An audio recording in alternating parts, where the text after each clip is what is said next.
नमस्कार विद्यार्थियों, आप सभी का बहुत बहुत स्वागत है एक बार फिर से एसएसजी गुरुकुल के इस ऑफिशियल ऐप पर। यूपीपीएससी आरओ का जो आपका बैच चालू हुआ है प्री कम मेंस का, उसमें मैं अब आपकी हिंदी भी इंक्लूड करना शुरू कर रहा हूं। यानी कि कल से आपकी हिंदी की क्लासें भी आपको मिलना शुरू हो जाएंगी। आप लोग सोचते होंगे कि सर हिंदी में सिर्फ 6 टॉपिक है, प्रीलिम्स में बहुत ज़्यादा पढ़ना नहीं होता, रटना होता है, विलोम शब्द ये शब्द। मैं जान रहा हूँ आपको रटना होता है, लेकिन रटने से पहले कुछ चीजें आपको समझनी पड़ती हैं। जैसे मैं आपको बताता हूं, देखिएगा। जैसे प्रीलिम्स में 6 टॉपिक है, ठीक है ना। प्रीलिम्स में 6 टॉपिक हैं, तो 10-10 क्वेश्चन सबसे आएंगे, टोटल 60 क्वेश्चन आएंगे, है ना बच्चे। टोटल 60 क्वेश्चन आएंगे। विलोम शब्द आएगा, पर्यायवाची आएगा, विशेषण विशेष आएगा, तत्सम तद्भव आएगा, अनेक शब्दों के लिए एक शब्द आएगा, शुद्धिकरण आएगा। अब यहां पर समझना, अगर मैं सिर्फ शुद्धि को पकड़ लूं तो शुद्धि में आपकी 2 शुद्धि आएंगी, एक वाक्य की आएगी और एक वर्तनी की आएगी। और शुद्धिकरण करने का है ना, सबसे बड़ा कह सकते हैं कि बेसिक ही यही है कि आपको संपूर्ण व्याकरण आनी चाहिए। शुद्धि का सबसे बड़ा तरीका भी यही है कि आपको क्या नहीं चाहिए बच्चे, आपको संपूर्ण व्याकरण आनी चाहिए। लेकिन फिर भी अगर आपको संपूर्ण व्याकरण नहीं आती है तो आपको कुछ चीजें आनी चाहिए। जैसे वर्तनी है तो वर्तनी में आपको वर्णमाला आनी चाहिए, है ना। स्वर और व्यंजन का पता होना चाहिए, तो वर्णमाला पढ़ना बहुत जरूरी है। इसके बाद अगर आपको वाक्य करना है तो आपको मैं बता दूं कि कुछ आपको चैप्टर में पढ़ाऊंगा, आपको कुछ चैप्टर पढ़ाए जाएंगे। उपसर्ग पढ़ाया जाएगा, प्रत्यय पढ़ाया जाएगा और इसके बाद संधि पढ़ाई जाएगी। समझना बच्चे, ठीक है ना। तो उपसर्ग प्रत्यय संधि, उपसर्ग प्रत्यय संधि, याद रखिएगा। उपसर्ग प्रत्यय संधि ये आपको पता होना चाहिए, उपसर्ग प्रत्यय संधि और वर्णमाला। तो आप जब को मैं आपको ये क्लासेस दूंगा, संधि की, वर्णमाला की, उपसर्ग की और प्रत्यय की, जब मैं आपको ये क्लासेस दूंगा तो आपको लगेगा, जैसे मैं बताऊं, व्यंजन संधि से बहुत सारे प्रश्न आते हैं, है ना। बहिष्कार कैसे सही से लिखा जाता है, जैसे समझिए। अब देखना, जैसे जैसे आशीर्वाद, जैसे मैंने कहा आशीर्वाद, आशीर्वाद। अब जैसे ये आशीर्वाद लिखा हुआ है ना, तो पूछा जाएगा बताइए ये सही है कि गलत है। आप कहेंगे सर सही है ना, लेकिन आपके पेपर में देगा आशीर्वाद ऐसे लिख के दे देगा। बात समझ में आ रही है? तो ऐसे लिख के दे देगा जो कि आपका गलत होगा। लेकिन जब आप पढ़ेंगे, जब आप क्या पढ़ेंगे बच्चे, जब आप हमसे विसर्ग संधि पढ़ेंगे, समझ रहे हो, जब आप हमसे विसर्ग संधि पढ़ेंगे तो विसर्ग संधि में मैं आपको आशी ही धनवाद बताऊंगा। क्या बताऊंगा? आशी ही और धनवाद बताऊंगा।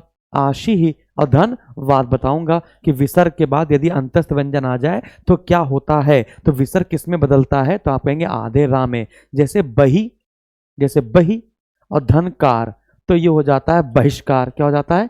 बहिष्कार, है ना। ये हो जाता है बहिष्कार। आप समझ रहे हो मैं क्या कहना चाह रहा हूं? मैं क्या कहना चाह रहा हूं, यानी कि विसर्ग संधि, व्यंजन संधि से बहुत सारी आपको वर्तनी शुद्धिकरण में सहायता मिलेगी। इसलिए मैं आपको संधि, उपसर्ग, प्रत्यय के बहुत सारे नियम, आप देखिए वर्तनी कीजिए, बहुत सारे प्रत्यय के नियम मिलेंगे। जैसे लिखा होता है समाज, और समाज में जब इक प्रत्यय जुड़ता है तो ये हो जाता है सामाजिक।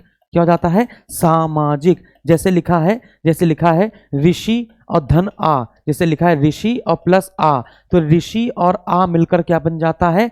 आर्ष बन जाता है। ऋषि और आ मिलकर क्या बन जाता है? आर्ष बन जाता है। अब कुछ लोग की भौएं फटी की फटी, आंखें फटी की फटी रह जाएंगी कि ऋषि और आ मिलके आर्ष कैसे बन गया। जैसे जिस प्रकार से सुंदर और प्लस, है ना, सुंदर और प्लस या मिलके सौंदर्य बन गया। समझ रहे हो? सुंदर और प्लस या मिलके क्या बन गया? सौंदर्य बन गया। उसी प्रकार से ऋषि प्लस आ मिलके क्या बन गया बच्चों? आर्ष बन गया। तो ये प्रत्यय के नियम है जो आपको वर्तनी में सहायता करते हैं, ठीक है ना। तो अगर मैं आपको ये पढ़ाऊं तो डरिएगा नहीं कि सर आप तो ये सब पढ़ा रहे हैं और ये सब तो पेपर में आता नहीं, आरओ के पेपर में। बच्चे समझना, शुद्धि आप तभी कर पाओगे जब आपको व्याकरण का अच्छा खासा ज्ञान होगा, है ना। तो यहाँ पर मैं आपको क्या पढ़ाने वाला हूँ शुद्धि में? वर्णमाला, संधि, उपसर्ग, प्रत्यय। अब देखिएगा यहां पर लिखा है विशेषण और विशेष। विशेषण और विशेष को पहचानने के लिए आपको, विशेष मतलब होता है संज्ञा, आपको मैं संज्ञा वाला पूरा चैप्टर पढ़ाऊंगा और मैं आपको विशेषण वाला पूरा चैप्टर पढ़ाऊंगा, ठीक है ना। तो मैं आपको संज्ञा वाला पूरा चैप्टर पढ़ाऊंगा और मैं आपको विशेषण वाला पूरा चैप्टर पढ़ाऊंगा।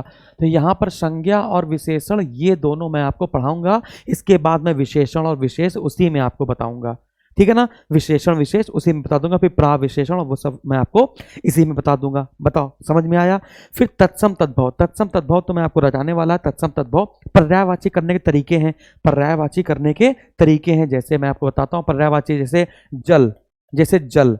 अब जल में, जल के पर्यायवाची में जा जोड़ दीजिए, है ना, तो ये कमल के पर्यायवाची हो जाएंगे, है ना। जैसे जल के पर्यायवाची में दा जोड़ दीजिए, है ना, तो ये आपके बादल के पर्यायवाची हो जाएंगे। जल के पर्यायवाची में धा जोड़ दीजिए तो ये आपके समुद्र के पर्यायवाची हो जाएंगे। समझ रहे हो ना। तो मैं आपको क्या कहना चाह रहा हूं, तो इसके तरीके होते हैं, है ना, पर्यायवाची को करने के बच्चों तरीके होते हैं। तो इस तरीके को मैं आपको अच्छे से समझाऊंगा। फिर अनेक शब्दों के लिए एक शब्द पीसीएस, है ना, यूपी ट्रिपल एससी और पीएससी, है ना, ये दोनों आपको पर अनेक शब्दों के लिए एक शब्द मैं रटवा दूंगा।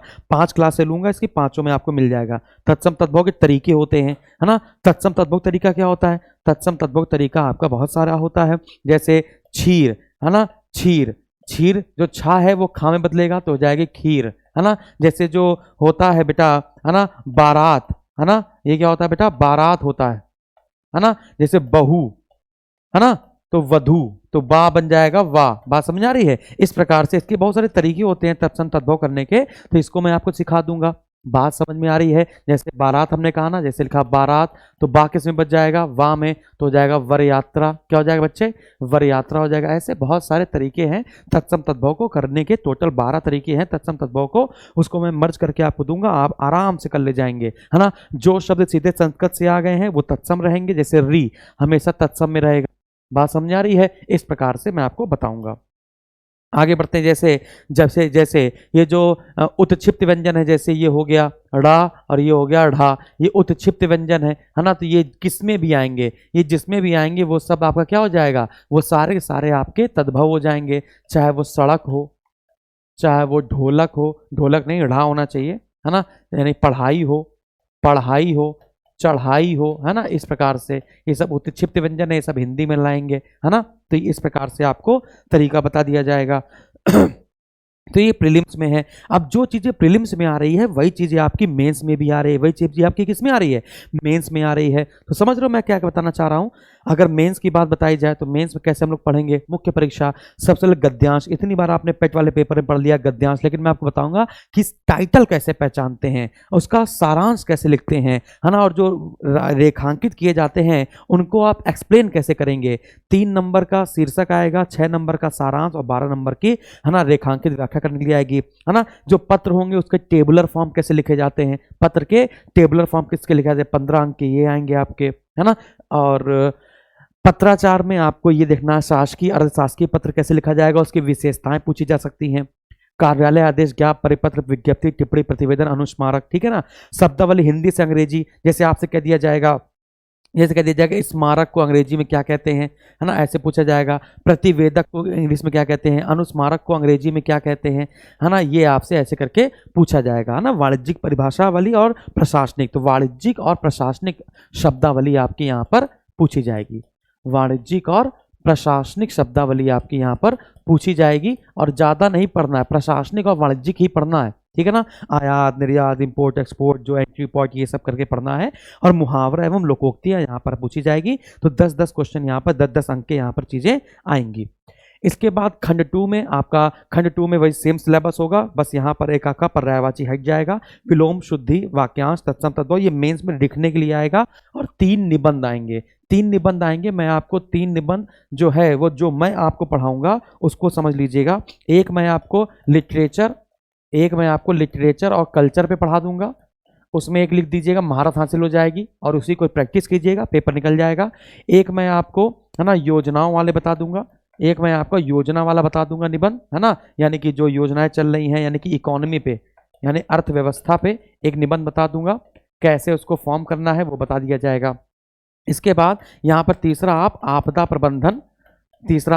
प्रबंधन पे नोट करेंगे, क्योंकि यहाँ पर आपने ज्योग्राफी में भूकंप के जोन, ज्वालामुखी, है ना, और इसके बाद वर्षा ज़्यादा होना, वर्षा ना होना, सूखा, है ना, इन सब ये सब अच्छे से आपको ज्योग्राफी में पढ़ाया जा रहा है, तो इसको मैं लिखना सिखा दूंगा। योजना अगर आपको नहीं पढ़ पानी है तो यहाँ पर आप साइंस एंड टेक का कर लीजिएगा, विज्ञान कर लीजिएगा, विज्ञान में सिखा दूंगा, तो 4-5 मैं पढ़ा दूंगा आपको, उसी को आपको बार बार प्रैक्टिस करनी पड़ेगी और उस प्रैक्टिस में आपका हिंदी वाला पोर्शन अच्छे से हो जाएगा। बात समझ आ रही है? तो ये आपने देख लिया। अब मैं कल से ये क्लासेस स्टार्ट करूंगा, कल से मैं आपको क्लासेस देना शुरू करूंगा। पहले वर्णमाला, धीमे धीमे धीमे धीमे सारी क्लास देना शुरू करूंगा। लास्ट में मैं आपको निबंध बताऊंगा, लास्ट में मैं आपको निबंध कराऊंगा, क्योंकि इसके पहले जैसे व्याकरण वाला पार्ट कंप्लीट हो जाएगा तो मैं आपको गद्यांश कराऊंगा। गद्यांश के बाद पहले मैं पत्र बताऊंगा और पत्र के बाद इसका टेबुलर फॉर्म लिखना सिखाऊंगा। बात समझ आ रही है? ठीक है, ये वाली बातें समझ में आ गया। तो ये सिलेबस बताना बहुत ज़रूरी था। सिलेबस इंपॉर्टेंट है, किसी भी चीज़ को स्टार्ट करने से पहले सिलेबस जानना बहुत ज़रूरी है। सिलेबस नहीं जानेंगे, युद्ध किससे लड़ना है, क्या लड़ना है, कितना लड़ना है, कितनी तैयारी करनी है, अगर ये नहीं पता होगा तो कैसे कर पाएंगे बच्चे? समझ में आ गया? तो ये बहुत इंपॉर्टेंट है, इसको अच्छे से देखिए, कीवर्ड को समझिए और हमको फॉलो कीजिए। ठीक है ना? तो चलिए अब स्टार्ट करेंगे क्लास को हम लोग। Thank you.